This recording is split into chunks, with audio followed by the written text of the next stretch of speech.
ko nga para matapos. Yan, yun yung analysis ko. Tapos, sabi ko pagdating dito, magsisell ako. Yan, nagsisell ako pag ganito. Kaso hindi ko naman to nakita kasi dito ako nag-focus sa USDF MXN. Yan, tapos 3 days yata. Basta hindi ako masyado nag-charting dyan. Sakto lang. Tapos jogging, meditation, lahat. Lahat ng magbibigay sa atin ng focus. Then, nakita ko yung price.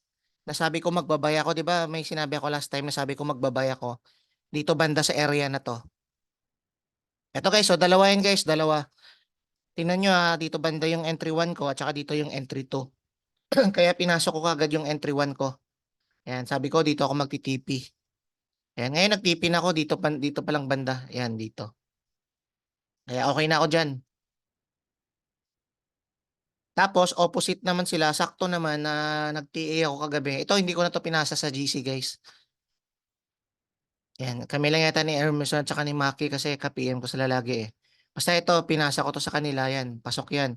Ang TP namin dito, pero ngayon kasi, yung USD card kasi na sold na ako dyan, tapos dito sold na ako, pero ilan pa lang? 1:5.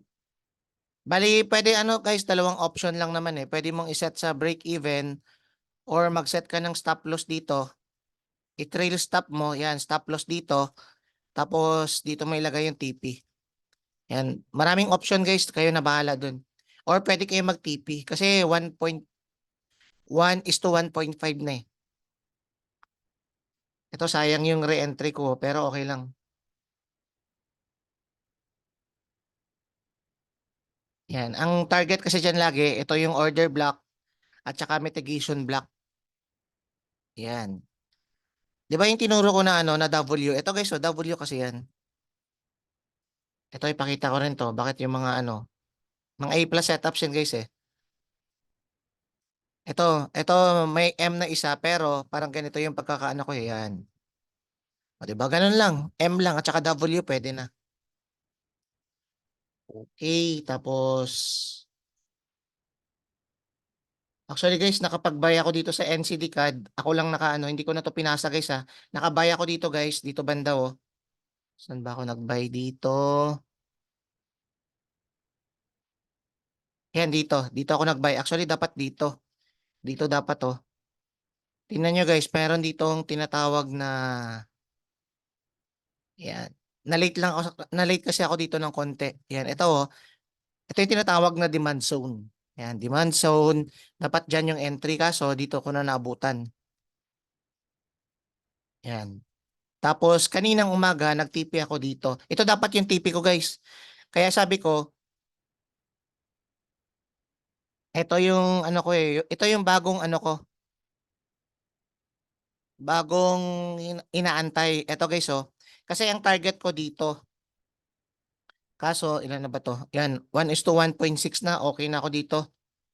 Pero kapag bumalik yung price dito banda sa blue box na to, maglalagay ulit ako ng another buy position, same stop loss, siguro dito ko ilalagay lang yan. Tapos ito yung TP na. Ito talaga guys yung target ko. Yan, dito banda sa ano, sa area na to. Okay. Ayun, 7 na lang tayo guys. Okay lang yan. Ano?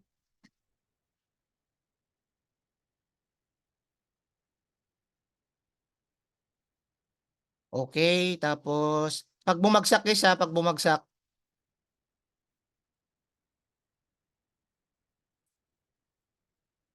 tapos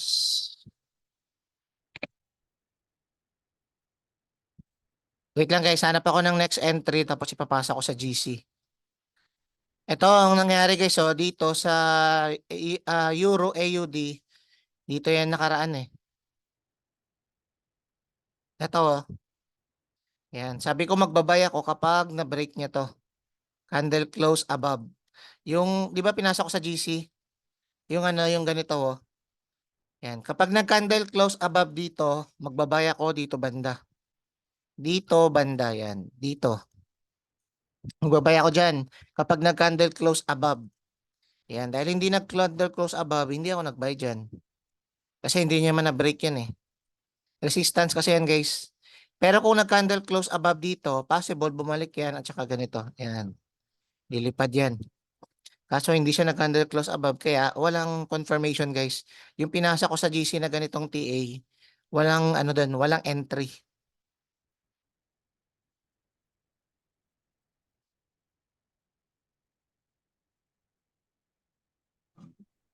Okay. Ngayon, USDCHF.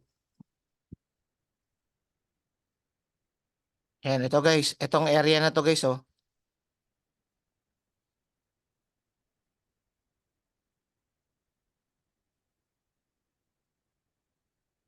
Ayan, support na to eh.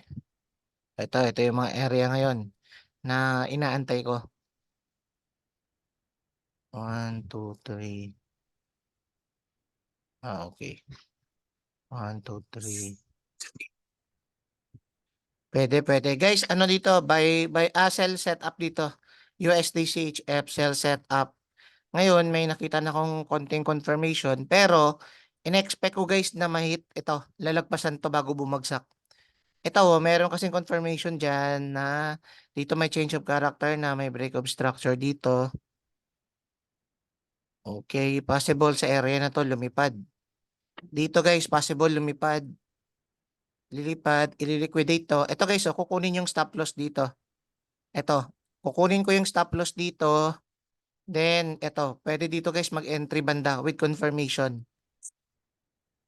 Dito banda sa area na to. Bago bumagsak. Yan. Saan yung magiging target niya? Ito. Dito banda guys. Pero bago pumunta dyan sa area na yan, syempre, mas matindi yung psychology dyan. Medyo mahihirapan kayo. Ang mangyayari kasi dyan, possible, di ba ito nangyayari, pupunta dito, babalik dito, pupunta dyan, babalik ulit dito. Ganun, matatakot ka, sabay bagsak. Yan. Pagdating dito, ikaw naman, yung mga newbies, magsisell. Yung pala, ililipad niya, magaganito ulit, sabay bagsak. Eh, medyo matagal guys eh.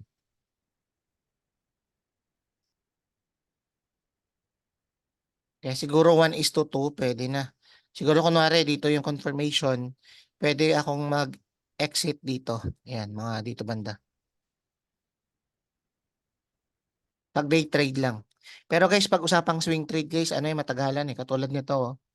Ito may setup kasi ako dito guys eh. Matagal to guys. Siguro, di ba sinabi ko doon 1 to 2 months. Ang matagalan to. Ito perfect to sa may mga, perfect to guys sa may mga trabaho guys ah. Yan, ilan na tayo? Okay.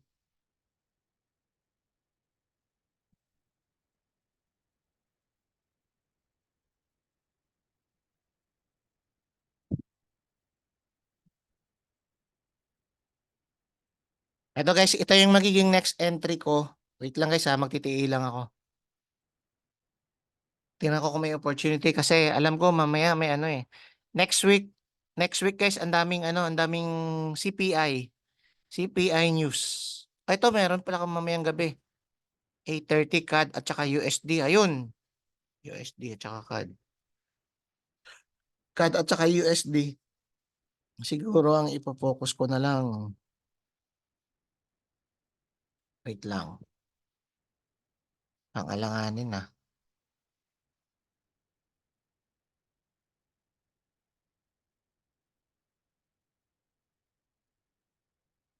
Wala na kasi sa plano ko to eh. Tapos na ako sa CAD eh. Ito yung ano ko. Patapos na rin. Wala baka hindi na ako sumabay dyan. Pero next week baka may mga setup tayo. Wait lang, hanap ako ng setup.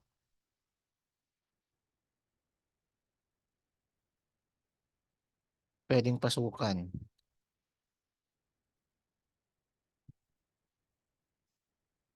Guys, dagdag lesson lang ha bago tayo matapos. Bago ko tapusin to.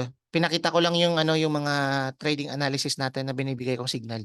Kaya bago tayo matapos, guys, sa GC natin, guys, malalaman mo lang naman yung ano yung tinatawag na beginners, newbies versus professional. Yan, ang nagse-separate sa beginners at saka professional or amateur, experience at saka emotion. Yan, disiplina, emotion at saka experience. Yan, yung professional trader kapag nahita ng stop loss, okay, move on. Wala nang paligoy-ligoy pa, move on kagad. Next kagad. Pero kapag ikaw nahitan ka ng stop loss tapos hindi ka mapakali, galit na galit ka, tapos naiirita ka, kasi tama ka dapat ganon, ibig sabihin newbies ka pa. Okay, kaya normal lang naman tawag doon. Okay, gusto ko lang i-correct kayo guys na hindi ka magaling pag ganun pa. Kumbaga, ang dami ka pang dapat matutunan. Kaya always be humble lang. Okay, tandaan nyo lang yun guys kasi ganun lang naman yun eh. Sa attitude pa lang malalaman mo na yung pinagkaiba yung pag newbies at saka beginners. Kaya kung ikaw, naitan ka ng stop loss tapos kalmado ka lang, congrats. Kasi nasa tamang proseso ka. Ibig sabihin, minamaster mo na yung pagiging professional mo as a trader. Pagiging professional as a trader. Okay? Kaya kung magagalitin ka guys, yun. Wala, sorry talaga kasi hindi talaga para sa yung trading, matatagalan ka pa. Medyo matagal-tagal pa. Kaya dapat ngayon, sinasabi ko to para at least wake up call lang na kailangan yung baguhin yung ganong klaseng attitude. Kasi walang profitable trader na, alam mo yung ano, yung profitable trader kasi guys, every time nakita ng stop loss niyan, iba yung reaction nila. Ganun lang naman yun. Kaya kung gusto nating maging ganun, ako ang ginagawa ko, nung na-realize ko yung ganyan ko dati, siguro basta matagal na. Kaya sabi ko sa sarili ko, kung gusto kong maging magaling, gusto kong maging ganun, dapat kontrolado ko yung emotion ko. Kasi nakikita ko yung mga professional trader kapag nakita ng stop loss eh. Tinitingnan ko sa YouTube, yung itsura at saka reaction ng amateur at saka professional sa pag-deal ng stop loss. Kasi guys, yung mundo ng trading may ano yan. Ito yung ano lang, puro probability. Okay? Kaya normal yung tinatawag na stop loss. Na pag nakita ka ng stop loss, hindi porket nakita ka ng stop loss ay hindi ka na marunong. Hindi ganun. Okay, sorry guys, medyo malalim lang to kasi psychology kasi to. Hindi kasi to strategy lang. Kaya kung ikaw, naitan ka pa ng stop loss, tapos hindi mo pa matanggap, tapos puro blame ka pa, ano yun? Ibig sabihin, nagsugal ka kasi nun. Nilakihan mo yung lot size mo na sunugan ka. Yun. Ibig sabihin, matagal-tagal pa. It takes years pa, guys. Para maging profitable trader ka. Okay. Kaya guys, control yung emotion, guys, ha. Kasi lahat naman tayo gusto nating maging, ano, di ba? Maging profitable trader. Ang pinaka the best way doon na malalaman mo na nagbago ka na is yung pag nakita ka ng stop loss, ano yung magiging reaction mo?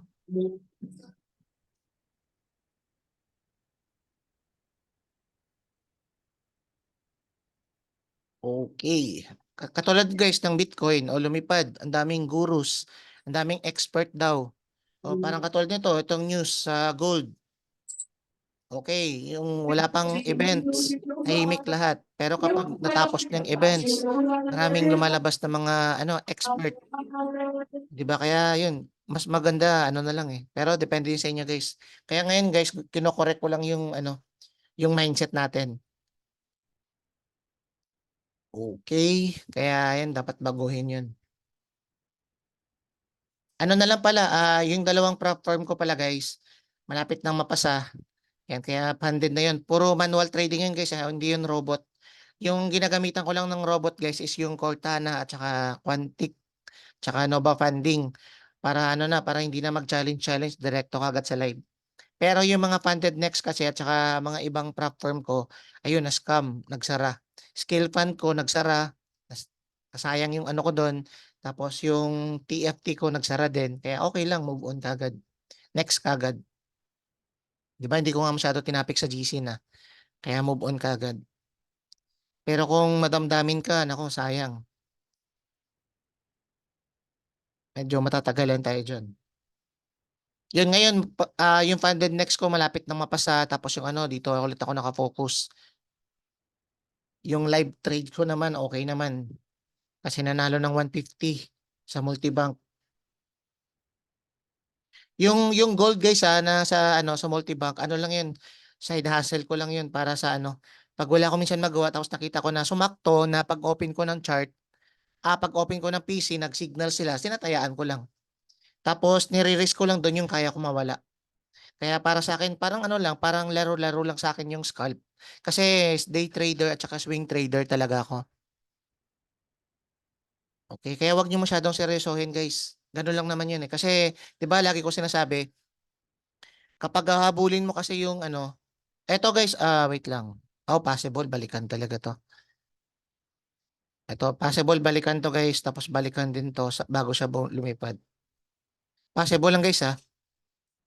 Kaya dito out na ako. Out na muna ako dyan sa buy. Pwedeng balikan to. Ay, oh, delikado. Kaya guys, kung may USD card kayo, mas okay, ano yan na, okay na, cut na. Kumaga, sure profit na. Possible kasi guys, balikan pa to eh. Hindi pa kasi nababalikan to. Actually guys, pullback na lang to eh. Actually, pullback na lang to kasi ito talaga yung entry point dyan. Tingnan nyo ah. Ano to? Ano lang, coincidence. Ito, oh, di ba tinatawag to na demand? Ito tinatawag na demand. Binabalikan yan. Yung supply at demand, binabalikan yan. Sumakto lang. Oh. Ayan. Ito naman yung na-miss ko na entry. Ito dapat, nag-entry dapat ako dito. Yan, ito yung stop loss ko. Ang take profit ko dito. Saan ba yung take profit ko dyan? Dito dapat.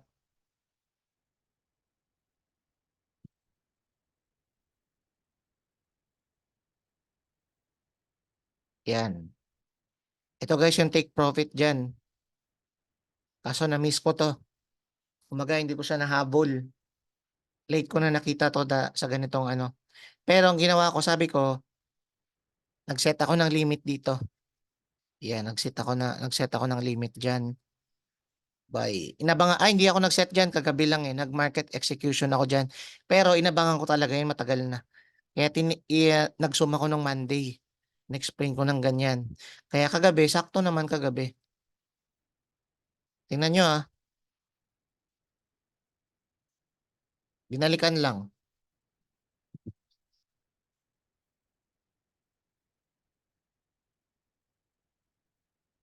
Ito guys yung sinasabi kong backtesting. Okay, backtesting to guys Dito nag-i-invest ako ng 800 lang naman guys 800 per month. Dito sa ano to sa backtesting na to. Kasi gusto kong mahasa talaga tsaka gusto kong yung ginagamit kong A+ setups, gusto ko malaman yung weakness niya, saan ba ako nahi-hit. Basta ganun. Kaya ako guys, kahit kabisado ko na yung setup, nag-a-avail pa rin ako nito kasi guys, everyday nagba-backtest ako. Everyday.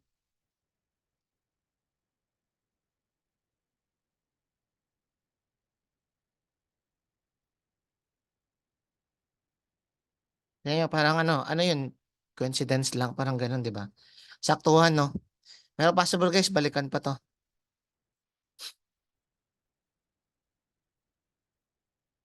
Wait lang, naghanap ako ng entry.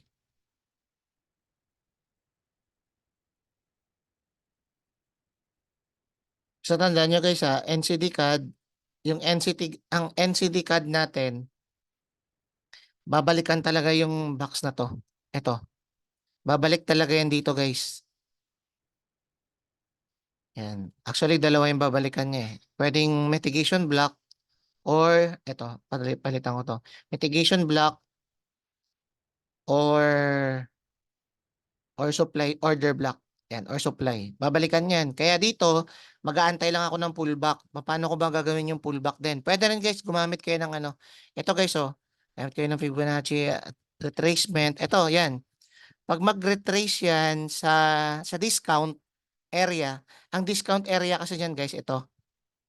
Ito yung 0.5, 0.618 at saka 0.786. Yan, dito pwede kang mag-buy. Sa area na yan, pwede ka dyan mag-buy. Premium at saka discount. Coach, hindi. Gusto ko talaga mag-buy dito, coach eh. Mali yun. Mali yun, guys. Mali yun. Maling attitude yan. Kaya kung gusto mo maging profitable, dapat tabaan mo yung pasensya mo. Okay, huwag kang magtitrade na wala sa plano. yung plano natin. Kunwari, may plano ako dito, magbabay ako. Then ako, pag pumunta dyan yung price, dyan ako magbabay. Okay, dapat yung price pupunta sa setup ko. Hindi yung ako yung pupunta sa setup, tapos maglalagay ka dyan ng stop loss. Walang ka plano-plano. Nako, yari ka dyan. Okay, simple lang guys eh. Usapang ICT concept. Yan.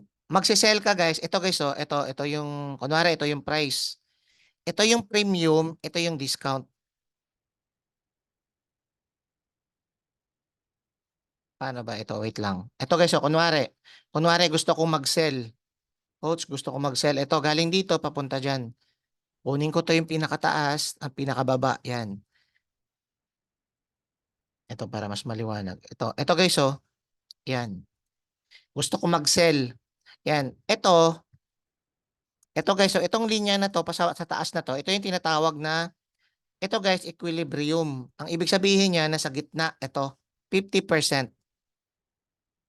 Pero mostly, hindi ako dyan nag-entry. Dito talaga ako sa 0618. Yan. Para sa akin, ito yung pinaka-premium.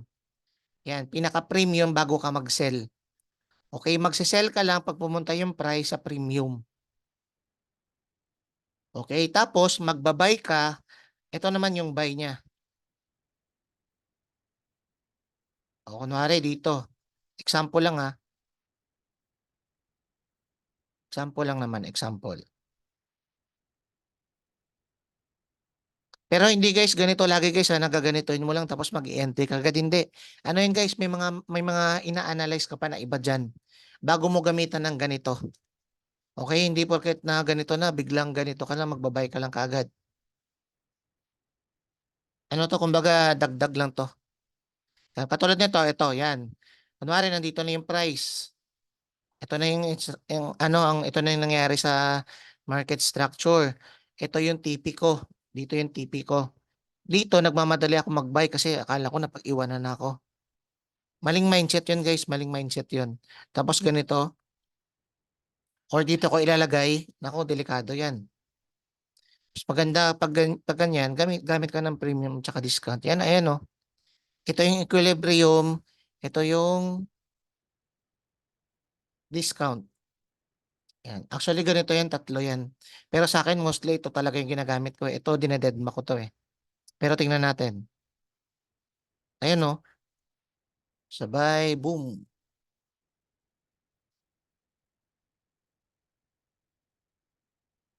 Ilan tayo dito? 11. Ito guys, ano lang, bago tayo matapos, ito lang, dagdag lesson lang.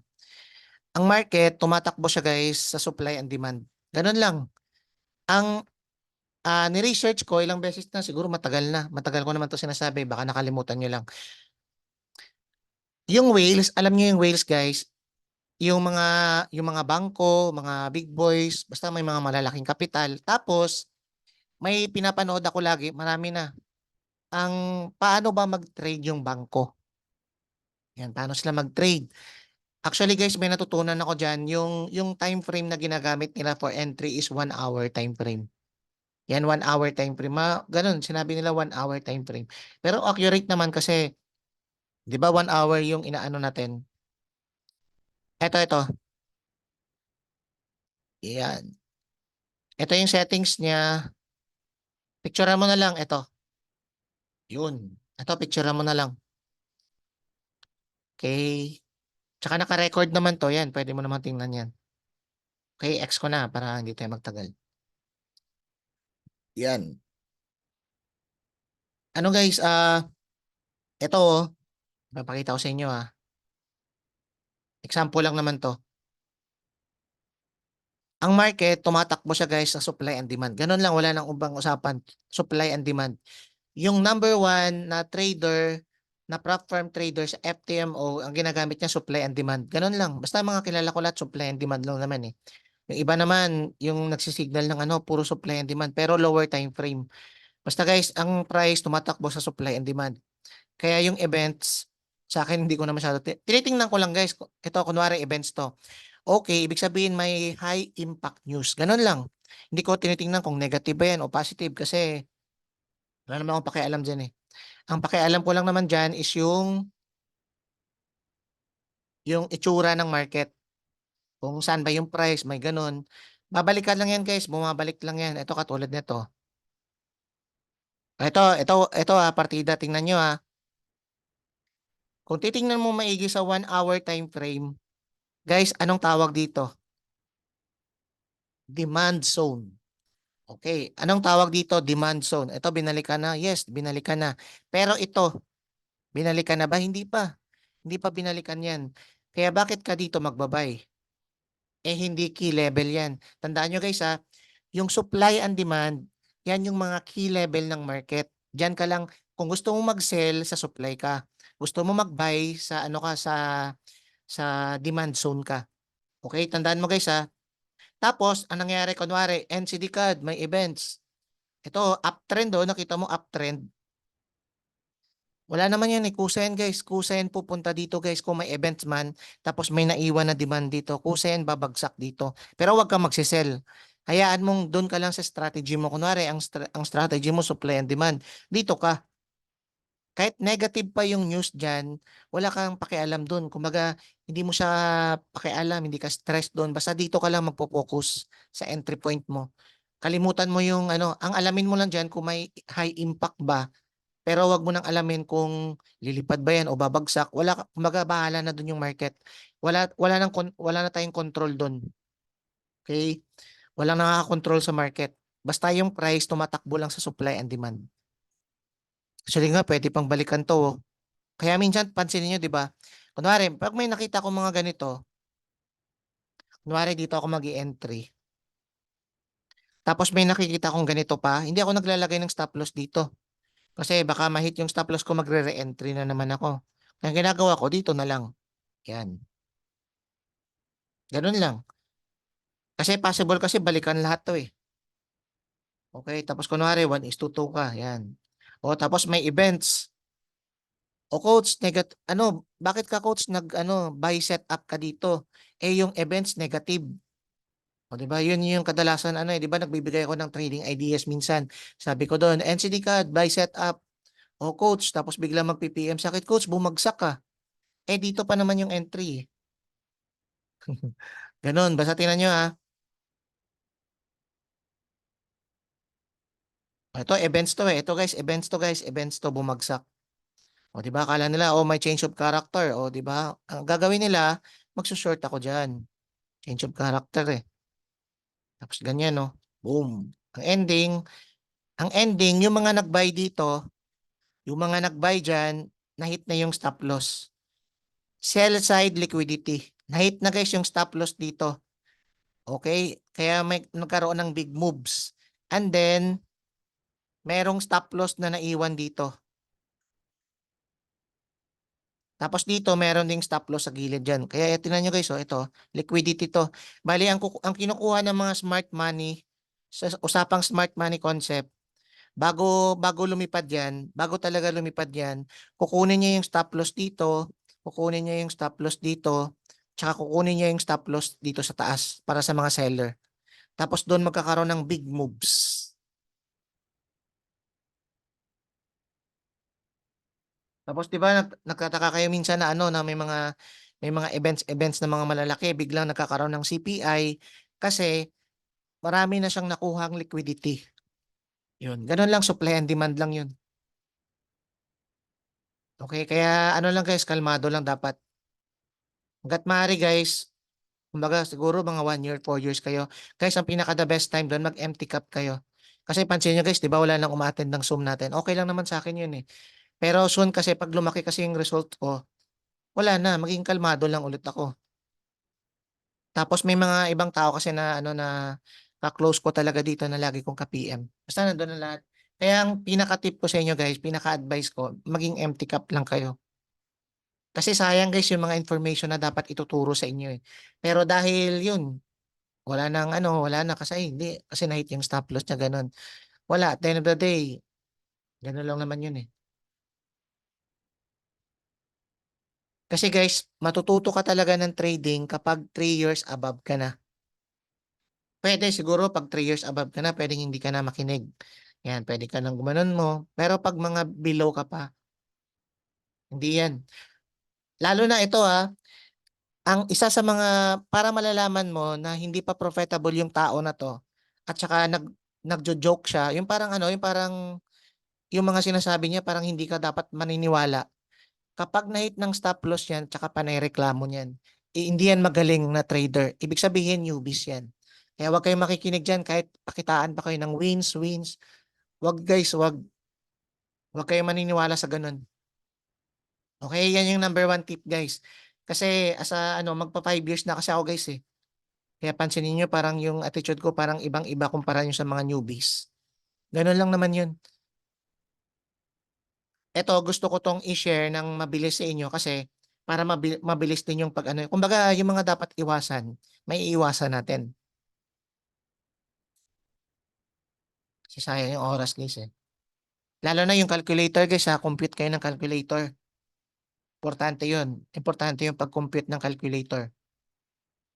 Nagkataon lang kasi sa akin yung mga prop firm na inano ko na scam. Kaya yun. Ano yun? The funded trader. Tapos yung scale fund. Yan, hindi na. Breach na lahat. Hindi na ma-open. Hindi naman ako talo doon. Kumbaga, ano na yan sana yun eh. Phase 2 na sana yun eh. Pero sige lang. Ngayon may naiwan sa akin na 50K, 50,000 at saka 15,000. Tsaka yung multibank ko, meron akong $600 na. Nag-deposit lang ako ng $300, ngayon $600 na. Withdraw ko na naman, balik ko na naman kapital, gano'n lang naman. Pero yung mga pinapasa ko sa inyo guys na volume, di ba malalaki? Kasi $50,000 yun na prop firm. Malapit na yun maging funded. Kaya good luck sa mga hindi na umattend. Kaya yun. Minsan na lang ako mag-ano, siguro magla-live na lang ako nun. Pero syempre, yung mga, di ba lagi ko sinasabi, everyday, nagba-backtest ako, everyday ini-improve ko yung A+ setups. Kaya yun, kung hindi ka na updated, hindi ka na umattend ng ganitong klaseng Zoom, kayo bahala. Wala namang problema dun eh.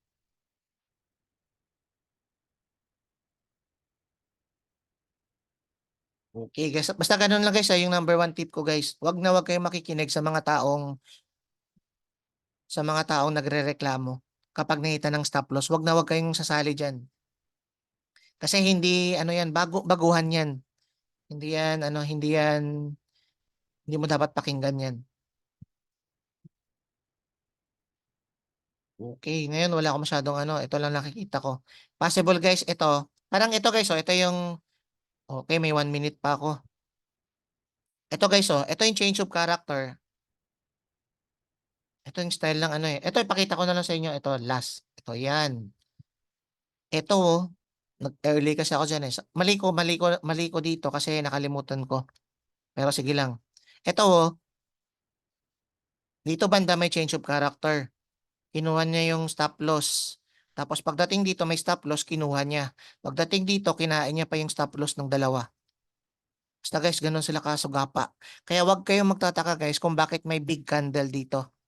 Itong big candle na to, events to. Okay, may event dyan.